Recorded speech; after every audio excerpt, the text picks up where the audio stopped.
So this is the first French Grand Prix since 2008 and the first time that Formula One has been to Paul Ricard since 1990. So it's going to be a real excitement for us to go back there and see what's changed and how these cars go. So before going to let's call it a new circuit, because effectively it is, before we go to any new circuit, we do a lot of simulations using the simulator tool we have here.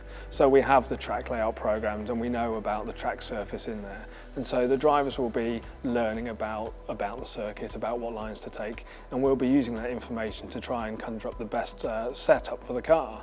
Not only using the simulator, but then also our offline simulation tools to try and get the best setup possible.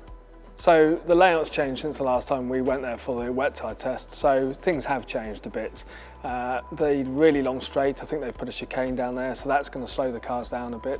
There's also the really exciting turn 10 at the end of the straight, which is going to be really fast, and then it tightens up to turn 11, which is almost like a horseshoe and back on itself. So I think the setup's going to be really interesting, and we'll be spending a lot of time dialing the car in when we get there. As with a lot of circuits these days, we're going to be juggling or not whether or not it is high downforce for the corners, or whether or not, because of some of the long straights around France, whether or not we're going to have to take downforce off to make the end of straight speeds more competitive. The French Grand Prix is part of the triple header, and that's something that's going to be a big challenge for all of us. A lot of the mechanics, they'll stay out for the entire period.